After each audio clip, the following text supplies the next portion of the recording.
Hello दोस्तों, आप सभी का स्वागत है आपके अपने YouTube चैनल अकाउंट ट्यूटोरियल में। हम लोग जो आज देखेंगे वो रेशियो एंड प्रोपोर्शन यानी कि अनुपात और समानुपात।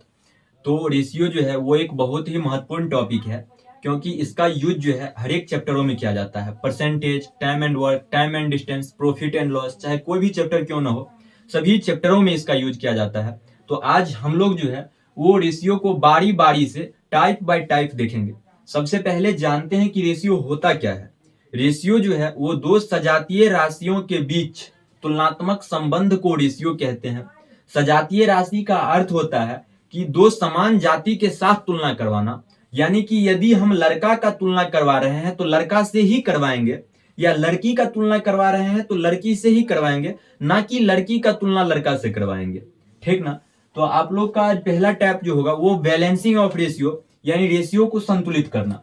तो पहला क्वेश्चन जो है आप लोग को स्क्रीन पे दिख रहा होगा। पहला क्वेश्चन क्या है कि ए अनुपात बी का जो वैल्यू है वो 2:3 दिया गया है क्वेश्चन में, और बी अनुपात सी का जो वैल्यू है वो 4:5 दिया गया है।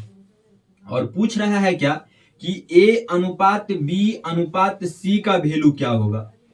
तो देखिए, ए अनुपात बी अनुपात सी का वैल्यू निकालने के लिए हम दो तरीका को अपनाएंगे, दो मेथड को, और आप लोग को उसमें जो अच्छा लगे वो अपनाइएगा। ठीक ना। तो देखिए, सबसे पहला मेथड जो रहेगा कि ए का यदि रेशियो निकालना है तो क्या करेंगे कि 2 चौके 8 कर देंगे, यानी ए का रेशियो आ जाएगा। अब बी का निकालना है तो बी कहाँ है, आमने सामने है, यानी कि दो जगह है और दोनों जगह में बी आमने सामने है, तो आमने सामने को गुना कर लेंगे, यानी कि 4 तिया 12 कर लेंगे। उसके बाद अब सी का रेशियो निकालना है तो सी देखिए लास्ट में है, तो लास्ट में अब जो दो बचा है 3 और 5, इन दोनों को गुना करेंगे तो 3 पंचे 15 हो जाएगा। यानी कि ए अनुपात बी अनुपात सी का जो वैल्यू होगा वो 8:12:15 हो जाएगा। ये तो फर्स्ट मेथड से आया। अब इसी को यदि सेकेंड मेथड से बनाते हैं ना, तो चलिए देखते हैं कि सेकेंड मेथड से कैसे बनाएंगे। तो सेकेंड मेथड से कैसे बनाएंगे कि देखिए बी कहां कहां है, बी दो जगह है। अब यदि बी दो जगह है ना तो दोनों जगह बी का मान क्या होना चाहिए, बराबर होना चाहिए, तब तो रेशियो संतुलित होगा। यानी कि बी यहां 3 है और यहां 4 है, तो रेशियो तो अभी संतुलित नहीं है। तो रेशियो को सबसे पहले संतुलित करेंगे। संतुलित करने के लिए क्या करना पड़ेगा कि बी यहां जितना है उतना यहां होना चाहिए, या यहां जितना है उतना वहां होना चाहिए, यानी कि दोनों जगह बी का मान बराबर होना चाहिए। तो बराबर कैसे करेंगे, दूसरा मेथड से बना रहे हैं। तो बराबर करने के लिए यदि यहां हम 4 से गुना कर देते हैं तो 4 तिया 12 हो जाएगा, और यहां यदि हम 3 से गुना कर देते हैं तो 3 चौके 12 हो जाएगा। यानी कि अब तो दोनों जगह रेशियो का मान बराबर हो जाएगा। तो अब यदि दोनों जगह रेशियो का मान बराबर हो रहा है तो याद रखिएगा कि यदि यहां हम गुना करेंगे जितना से, उतना से गुना यहां भी करेंगे, क्योंकि रेशियो का रूल ही होता है कि यहां जितना से गुना करना पड़ेगा उतना गुना यहां भी करना पड़ेगा। तो यहां यदि 4 से कर रहे हैं तो यहां भी करेंगे तो 4 दूनी 8 हो जाएगा यहां। उसके बाद 4 तिया 12 हो जाएगा, यानी कि 8:12 होगा यहां से। उसके बाद 3 से गुना इसमें करेंगे तो 3 चौके 12 हो जाएगा, और यहां भी करेंगे 3 पंचे 15, यानी कि यहां जो आ जाएगा आपका 12:15 आ जाएगा। अब पूछ क्या रहा था क्वेश्चन में, ए अनुपात बी अनुपात सी का वैल्यू पूछ रहा था। तो ए का वैल्यू देखिए ना, यहां से कितना 8 आ रहा है, और यहाँ बी था यानी आमने सामने था, तो अब तो दोनों जगह बी बराबर हो गया, यानी कि 12 आ जाएगा बी का वैल्यू, और सी तो यहाँ लास्ट में था, तो यानी कि सी का वैल्यू जो आएगा वो कितना 15 आएगा। ठीक ना। तो यहाँ भी ए अनुपात बी अनुपात सी का वैल्यू इतना आया, और यहाँ तो फर्स्ट मेथड से बनाए थे तो आया ही था। तो ये तो छोटा सा क्वेश्चन था। अब यदि इसी में बड़ा दे दे, 3-4 अंक वाला दे दे, तब कैसे बनाएंगे, चलिए देखते हैं। अगला क्वेश्चन क्या है कि आप लोग को स्क्रीन पे दिख रहा होगा। अगला क्वेश्चन है ए अनुपात बी का जो वैल्यू है वो 1:2 दिया गया है। बी अनुपात सी का जो वैल्यू है वो 3:4 दिया गया है, और सी अनुपात डी का जो वैल्यू है वो 5:6 दिया गया है। और क्वेश्चन में पूछ रहा है कि ए अनुपात बी अनुपात सी अनुपात डी का वैल्यू क्या होगा। तो देखिए यहां क्या करेंगे, ए का तो वैल्यू आसानी से निकाल लेंगे कि 5 तिया 15 और गुने 1 यानी कि 15 हो जाएगा। ठीक ना। और अब बी का कैसे निकालेंगे, तो देखिए बी का कैसे निकालेंगे कि 5 तिया 15 करेंगे, और एक जो है यहां से छोड़ के इधर का एक अंक को पकड़ लेंगे, यानी कि 2 को पकड़ेंगे। ठीक ना। तो यानी कि 5 तिया 15 और दूनी 30 हो जाएगा बी का यदि निकाल रहे हैं तो। इसी तरह यदि सी का निकालेंगे तो सी का क्या करेंगे कि इधर से फिर एक अंक छोड़ेंगे और एक अंक उधर से पकड़ेंगे, तो उधर से यदि 3 को छोड़ रहे हैं इधर से, तो उधर से 4 को पकड़ेंगे। तो अब यदि 4 को पकड़ेंगे तो 5 चौके 20 और 20 दूनी 40 हो जाएगा। इसी तरह यदि डी का निकालना हो तो डी का क्या करेंगे कि एक अंक इधर से छोड़ेंगे और एक अंक को इधर से पकड़ेंगे। तो एक अंक यदि इधर से छोड़ रहे हैं ना, तो पूरा का पूरा तो इधर से खत्म हो गया। तो अब यदि इधर का पकड़ेंगे तो 6 चौके 24 और 24 दूनी 48 हो जाएगा, यानी कि डी का निकालेंगे तो ए अनुपात बी अनुपात सी अनुपात डी का जो वैल्यू हो जाएगा वो 15 अनुपात 30 अनुपात 40 अनुपात 48 हो जाएगा। तो एक और इसी टाइप का देखते हैं, ठीक ना। अगला है कि ए अनुपात बी का जो वैल्यू दिया गया है क्वेश्चन में, ए अनुपात बी का जो वैल्यू दिया गया है वो 1 अनुपात 2 दिया गया है। फिर कह रहा है बी अनुपात सी का जो वैल्यू है वो 3 अनुपात 1 है, यह नहीं कह रहा है। उसका सी अनुपात डी का जो है वो कितना दिया गया है, 2 अनुपात 3 दिया गया है। और तब पूछ रहा है क्या कि ए अनुपात बी अनुपात सी अनुपात डी बराबर क्या होगा। तो देखिए ए तो आसानी से निकाल लेंगे, 3 दूनी 6, ठीक ना, और 6 में 1 से गुना करेंगे तो 6 ही होगा। लेकिन बी का कैसे निकालेंगे, तो बी का निकालने के लिए देखिए 3 दूनी 6 करेंगे और एक अंक ऊपर से छोड़ के, यानी कि इधर से छोड़ के एक अंक इधर से पकड़ लेंगे, ठीक ना, बी का निकालने के लिए। यानी कि 2 तिया 6 और 6 दूनी 12 हो जाएगा बी का रेशियो। अब यदि सी का निकालना हो ना, तो सी का निकालने के लिए क्या करेंगे कि एक अंक इधर से छोड़ेंगे, ठीक ना, और एक अंक को इधर से पकड़ेंगे। तो इधर से यदि पकड़ते हैं सी के लिए तो हो क्या जाएगा, हो जाएगा आपका 2 गुना 1 और गुना 2, यानी कि 2 दूनी 4 और 4 गुना 1 4 होगा। इसी तरह यदि डी का निकालना हो तो डी का निकालने के लिए यहां का छोड़ेंगे, ठीक ना, एक अंक इधर का छोड़ेंगे और इधर का एक अंक पकड़ेंगे। तो इधर का यदि एक अंक छोड़ रहे हैं तो पूरा का पूरा खत्म हो जाएगा इधर का। तो इधर अब बचा तो 3 एक 3 और 3 दूनी 6 हो जाएगा, यानी कि डी का निकल जाएगा। तो अब अनुपात जो आता है ए अनुपात बी अनुपात सी अनुपात डी का जो वैल्यू है 6 अनुपात 12 अनुपात 4 अनुपात 6 आता है। और रेशियो कहता है यदि कट रहा है तो काटिए। तो रेशियो जब तक कटता है तब तक काटते हैं। तो रेशियो यहां से तो कट रहा है, 2 तिया 6 और 2 छक्के 12 और 2 दूनी 4 और 2 तिया 6, यानी 2 से ये भी ये भी ये भी ये भी 2 2 से कट रहा था। अब देखिए इसमें कोई कटने वाला है नहीं है कटने वाला, तो यही उसका जो हो जाएगा वो रेशियो हो जाएगा, ए बी सी डी का रेशियो, ठीक ना। तो अब देखते हैं अगला क्वेश्चन इसी टाइप में। अगला क्वेश्चन है कि ए अनुपात बी बराबर जो है वो 56 अनुपात जो है कितना 9 दिया गया है। उसके बाद बी अनुपात सी बराबर जो है 27 अनुपात 39 दिया गया है। सी अनुपात डी बराबर जो है कितना 16 अनुपात 7 दिया गया है। और डी अनुपात ई बराबर जो है वो 5 अनुपात 8 दिया गया है। और क्वेश्चन में पूछ रहा है कि ए अनुपात ई का वैल्यू क्या होगा।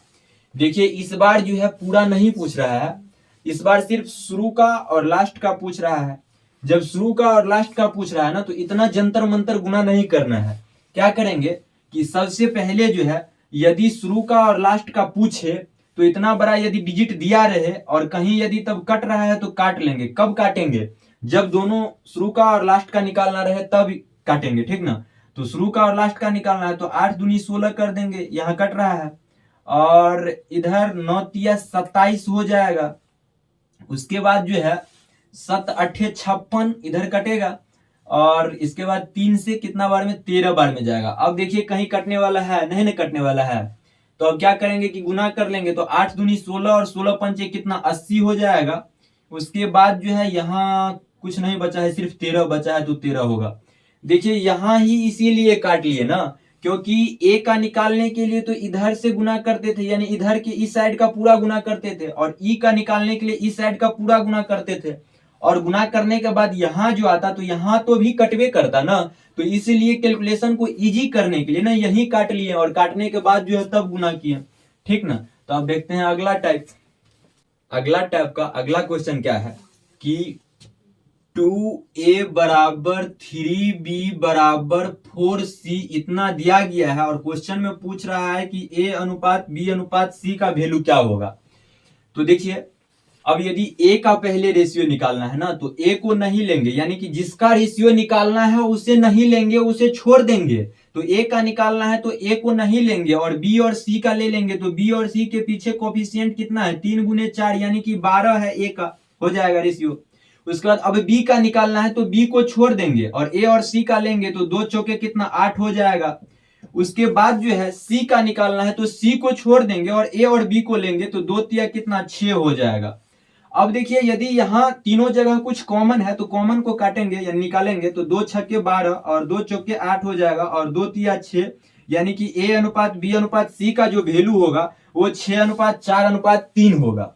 ठीक ना। अब इसी को यदि हम बेसिक तरीका से बनाते हैं यानी कि बेसिक मेथड से, तो कैसे बनाएंगे, जो बुक वगैरह में बना रहता है, तो बुक वगैरह में देखिए कैसे बना रहता है, 2a बराबर 3b बराबर 4c दिया गया है। ठीक ना, इतना तो दिया गया है क्वेश्चन में, तो हम भी मान लेते हैं कि इन सब के बराबर क्या होगा, मान लीजिए ना, मानने में कुछ जा रहा है। उसके बाद अब क्या करेंगे कि 2a बराबर 3b और 4c बराबर k, यानी कि लेट मान लिए हैं, तो यहां से हम कह सकते हैं कि 2a बराबर k होगा। कोई दिक्कत नहीं होगा क्योंकि सब आपस में एक दूसरे का बराबर है, तो हम तो कह सकते हैं कि 2a बराबर k होगा।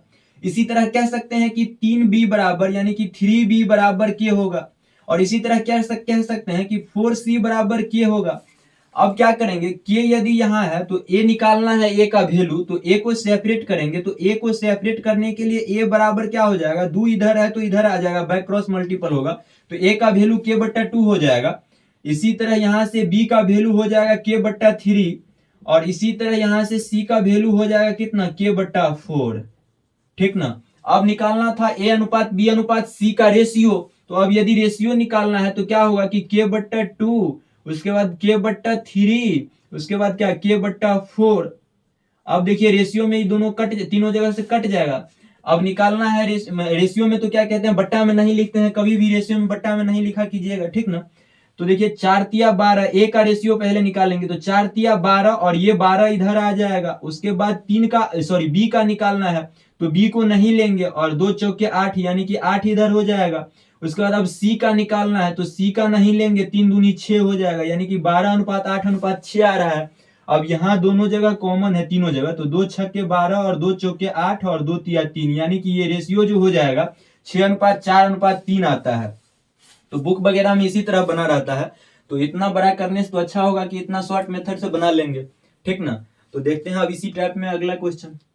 देखिए अगला क्वेश्चन क्या है कि 2a बराबर 3b बराबर 4c बराबर 5d दे दिया है, और पूछ रहा है कि a अनुपात b अनुपात c अनुपात d का वैल्यू क्या है।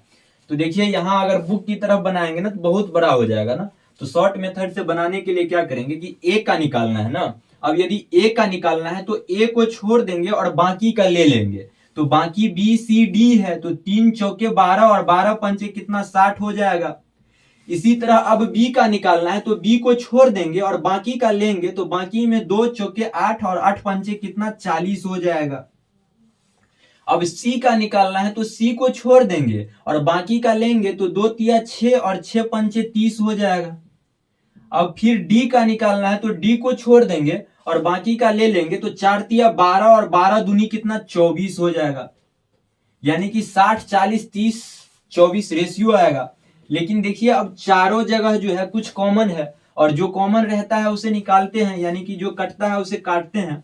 तो काटेंगे तो क्या होगा कि 3 से तो कटेगा नहीं 40, तो 2 से तो कटेगा ना। अब यदि 2 से कटता है तो 30 अनुपात 20 अनुपात 15 अनुपात 12। अब देखिए कुछ कटने वाला है नहीं ना, कटेगा, तो यही इसका रेशियो हो जाएगा ए बी सी डी का। ठीक ना, 30 अनुपात 20 अनुपात 15 अनुपात 12। ठीक ना। देखते हैं अगला क्वेश्चन। देखिए अगला क्वेश्चन क्या है कि 3/7 ए दिया गया है, और उसके बाद कह रहा है 4/5 बी है, और उसके बाद कह रहा है 6/7 सी है, तब ए अनुपात बी अनुपात सी पूछ रहा है।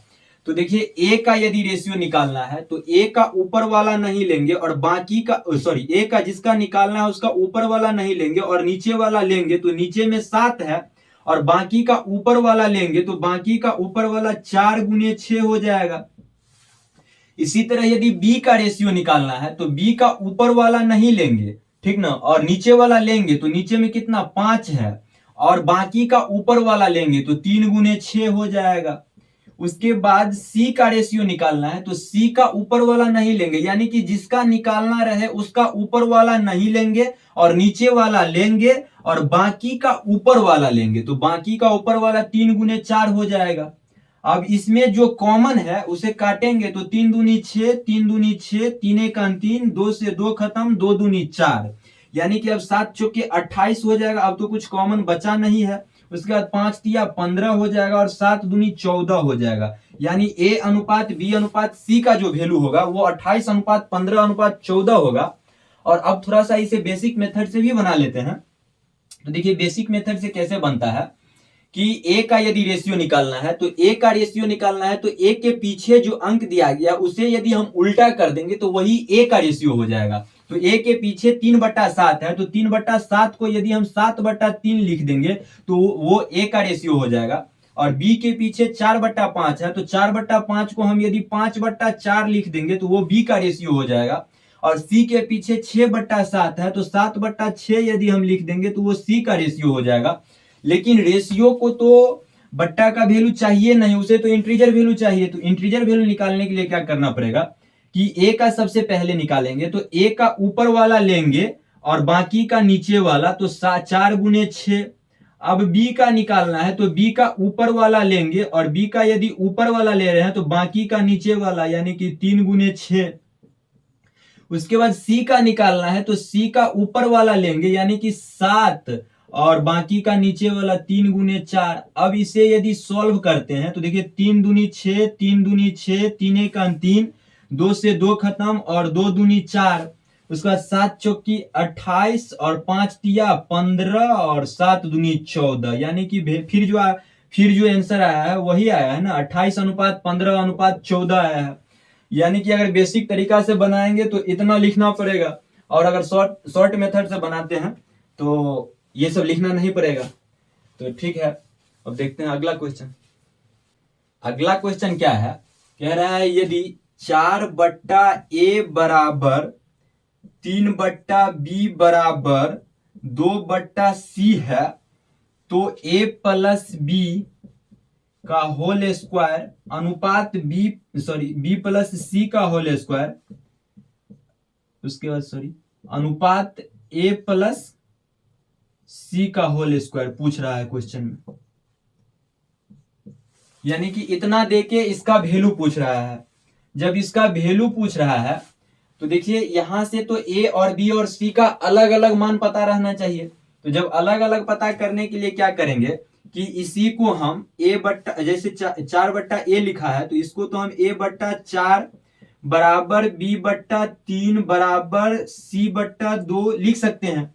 क्योंकि देखिए ना a जो है 4, यहां से देखिए कि 4/a बराबर 3/b दिया गया है। अब इसी को यदि हम इधर लाते हैं और 3 को इधर लाते हैं तो इसी को b/3 बराबर a/4 लिख सकते हैं ना।